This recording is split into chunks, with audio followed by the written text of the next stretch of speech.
खैबर पख्तूनख्वा वो में ये ऐसी चस्के ले रहे हैं, मतलब जिन्होंने जो करना है ना, इन्होंने जो कमिटमेंट्स दिया उसी के ऊपर जा रहे हैं। तो असल चीज़ों के ऊपर हमने फोकस करना है और इलाज इसका एक है। मलाकन डिवीज़न और स्वात में जिस तरह लाखों लोग निकले और उन्हें मिसाल दी कि भाई हम ये चीज़ें नहीं चाहते, हमारे सरों पे बात ना करो। फिर कहते हैं कि ना उन्होंने स्वात वालों ने वेलकम किया था, स्वात वालों ने कभी किसी को वेलकम नहीं किया था, उस वक्त हम बच्चे थे। अब समझ आ गई है, अब समझ आ गई है, किसी ने वेलकम नहीं किया था। तो हमारे सरों पे ये गेम है, आप मत खेलो।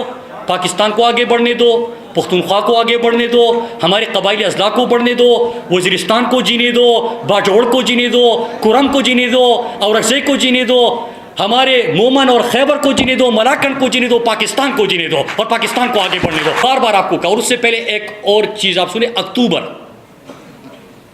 अक्टूबर भी बहुत अहम है इस रिजीम चेंज ऑपरेशन में, कि उसमें भी कुछ फैसले हुए थे और किसी के ताकतवर शख्स के कुछ दौरे भी हुए थे और उसमें भी कोई कमिटमेंट्स हुई थी। तो फिर जब इमरान खान की हुकूमत हटाई गई तो खान साहब ने पहले महीने में कहा कि यहाँ पे हालात इकनॉमिक भी आपके ख़राब हो सकते हैं और यहाँ पे अमन व अमान की भी। मई में पहली दफ़ा, और मैं मौजूदा सूरत की तरफ आके अब बात ख़त्म कर दूँगा, मई में इस तरह हुआ कि जब हमने देखा कि कुछ इनकी सरगर्मियाँ हो रही है तो पहली दफ़ा मैंने इसके ऊपर बात की तो सबने मजाक उड़ाया कि यार अब तो हर चीज़ ठीक है, ये कहाँ से बात कर रहे हैं, ज़रूरत क्या है इसको बात करने की। तो फिर जून जुलाई में ये हुआ कि हमें कुछ सरगर्मियाँ नज़र आई और हमने 4-5 सवाल पूछे। सवाल इसलिए पूछे कि पाकिस्तान में कोई भी आप बात करो ना, मुल्क की मफाद की भी सीज़न चलता है कि कब किसके ऊपर गद्दारी के फतवे लगने हैं, किसके ऊपर बगावत के फतवे लगने हैं, एक सीज़न चल रहा होता है। तो एक सीज़न चल रहा था हमारा, तो लिहाजा मैंने सिर्फ सवाल पूछे। सवाल पहला ये पूछा कि ये बॉर्डर पर तो बाढ़ लगा है, तो जब बाढ़ लगा है तो वहाँ पे सिक्योरिटी किसकी जिम्मेदारी है, और अगर बाढ़ है जिस पे हमने अरबा रुपए लगाए हैं तो ये सरगर्मियाँ कहाँ से हो रही है, और क्या जुलाई में आपके इम्पोर्टेड हुकूमत का और किसी और का कोई विजिट हुआ है अफ़गानिस्तान में, अगर हुआ है तो क्या कमिटमेंट्स हुए हैं। मासूमाना 5-6 सवाल पूछे। उन सवाल का जवाब देने की बजाय मेरे ऊपर FIRs भी हुए, गद्दारी के फतवे भी लगे। सवाल एक से पूछता हूँ, दूसरे के हुलिये में बंदे भी सामने आ गए, दूसरे से सवाल पूछने लगा तो ये सामने आ गए। यहाँ तक कहा गया कि झूठ बोल रहे हैं। इंटीरियर मिनिस्टर ने टीवी पे आके, और मैं क्यों झूठ से शुरू किया था, इनके झूठ से, और इनके झूठ पे अब मैं ख़त्म करने जा रहा हूँ कि ये जंग जब झूठ पे हो, जब आपके तमाम मामला झूठ पे हो, जब गुलामी पे हो, जब आप किसी और के अलाकार बनते हो, जब डॉलरों के लिए आप काम करते हो, तो फिर आप इसको शिकस्त नहीं दे सकते। इसका एक ही तरीका है और मैं सोल्यूशन भी आपको देता हूँ। हुआ क्या, फिर मैंने 2 सवाल और पूछे कि क्या आपने अमेरिका रिजीम चेंज ऑपरेशन में कोई ये वादा भी हुआ है कि आपका एयर स्पेस एक दफ़ा फिर इस्तेमाल होगा, क्योंकि इमरान खान ने तो एब्सोल्युटली नॉट कहा था। 400 ड्रोन हमले आपके टाइम पे हुई थी, इमरान खान ने तो इजाज़त नहीं दी थी, लिहाजा एयर स्पेस इस्तेमाल करने की कोई कमिटमेंट हुई है या इस्तेमाल हो चुका। दूसरा कि क्या अमेरिका को अड्डे देने की आपका कोई मुआहदा हुआ है या होने जा रहा है। वजह कि अमेरिका कभी भी यहाँ से निकलता नहीं। यहाँ पे गिलगित बल्तिस्तान, मैंने उस वक्त कहा था कि सीपैक का दरवाज़ा है, चाइना को रोकना है, फिर इसके साथ साथ आपका रशिया, फिर आपकी ताकत है, फिर यहाँ पे अपना असर रसूख कायम रखना। तो ये तमाम चीज़ें शुरू हो गई। फिर जब ये सवाल पूछे तो एयर स्पेस का और ड्रोन हमलों का भी सवाल पूछा, अड्डों का भी सवाल पूछा, उसका जवाब नहीं दिया गया, बल्कि इंटीरियर मिनिस्टर टीवी पे आता है और ISPR की तरफ से एक प्रेस रिलीज जारी होता है।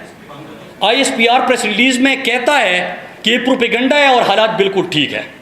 इंटीरियर मिनिस्टर कराची में खड़े होके कहता है कि झूठ है, प्रोपेगेंडा है, अमन व अमान के हालात ठीक है।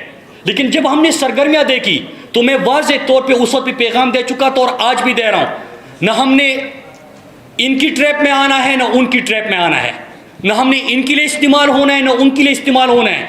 लेकिन जो स्वात मलाकन डिवीज़न खैबर पख्तूनख्वा हमने अपने हाथों से बनाया था, जो हमने अमन हासिल किया है, हम अपनी नज़रों के सामने किस तरह उसको तबाह होता देख सकते हैं।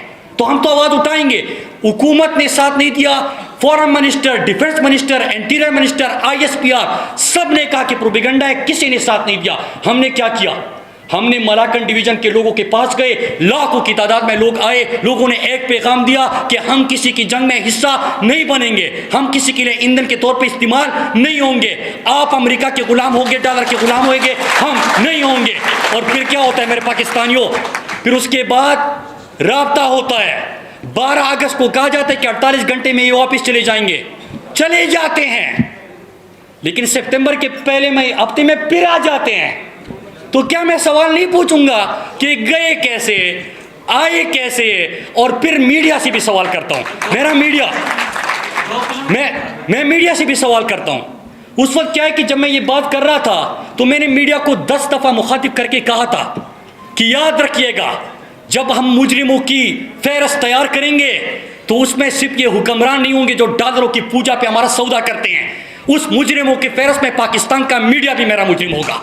इसलिए होगा कि आपके लिए खबर ये होगी कि फला जगह में धमाका हुआ, इतने जनाजे उठाए गए, आपके लिए जनाजा, आपके लिए एम्बुलेंस में लाश और किसी के हाथ और पाँव जो कटे हुए हो, वो आपके लिए खबर होगी।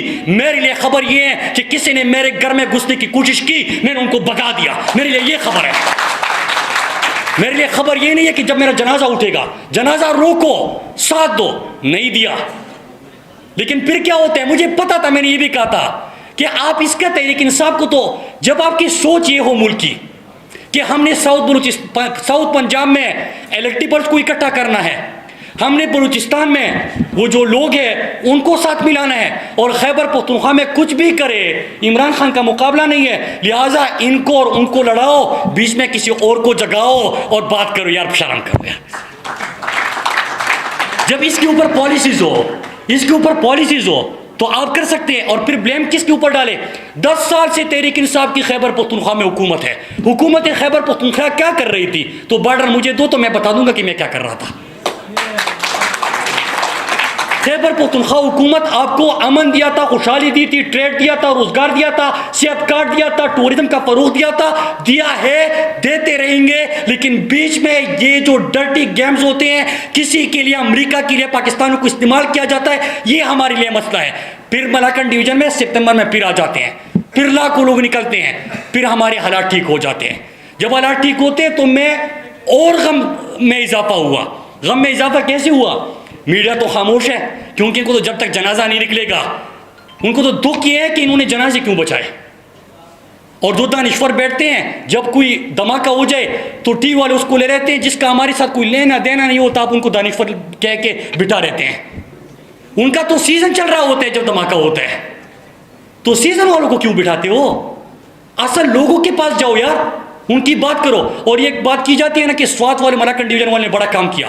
मैं कंक्लूड कर रहा हूं बस 2 जुमले, क्योंकि मैं वो खान साहब की स्पीच का टाइम देख रहा हूं, तो इसलिए 2-3 मिनट आगे कर रहा हूं।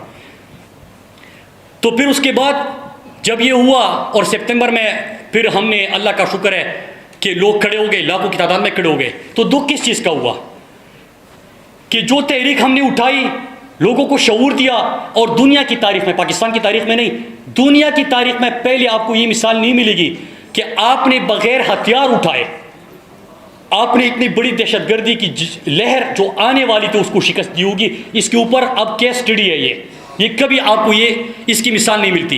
लेकिन दुख ये है कि जिस पे वो नाराज थे, ये वाली भी मुझसे उसी पे नाराज है। वो भाई, तो मैंने तो अमन बरकरार किया अपने लोगों के साथ खड़े होकर, तो वो तो नाराज है, तो समझ आती है, तो आप भी क्यों नाराज हो यार?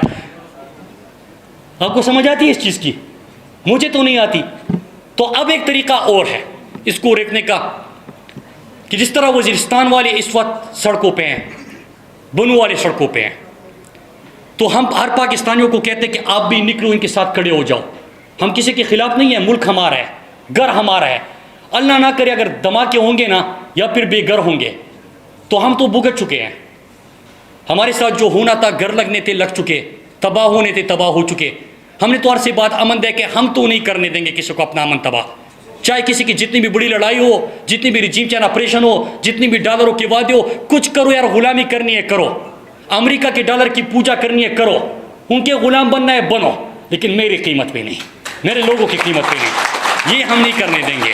और फिर उसके साथ एक और आखिर चीज़, जो वज़ीरिस्तान बनू वाले खड़े हैं, मैं उनकी न सिर्फ हिमायत करता हूँ, बल्कि मैं 3 दिन से रोज़ाना की बुनियाद पे अपने कारकुनान को भी कहता हूँ कि पार्टी लाइन से हटकर नजरिए बाद में, अपने अपने लीडर पसंद बाद में, अपने पसंद नापसंद बाद में, अमन होगा तो मेरा और आपका एक है, अल्लाह ना करे जनाजा उठेगा तो मेरा और आपका एक है, घर उजड़ेगा तो मेरा और आपका एक है, बेघर होंगे तो मेरा और आपका एक है। हमने इकट्ठे रहना है। ये जो 5, 10, 15, 20 लोग जो बंद कमरों में हमारे फैसले करके बाहर दुनिया से करते हैं, इन्होंने कुछ नुकसान इनका नहीं होना, लिहाजा इकट्ठे सबने खड़े होना है। और दूसरा, बस मैं अपनी बातें इस पर ख़त्म करते हुए ये कहता हूँ कि इस वक्त आप देखें कि वज़ीरिस्तान बाजौर से लेके बलूचिस्तान गवादर और फिर गिलगित बल्तिस्तान, फिर वही सवाल है कि रिजीम चेंज ऑपरेशन के बाद ऐसा क्या हुआ।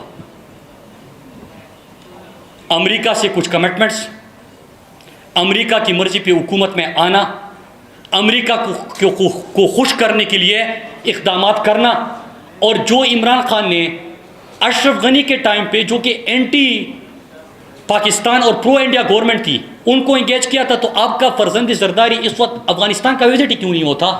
क्या वजह है? पूरी दुनिया में मार्को पोलो बना हुआ है, अफगानिस्तान आप क्यों इंगेज नहीं करते? बात क्यों नहीं करते? आप क्यों नहीं मिलते?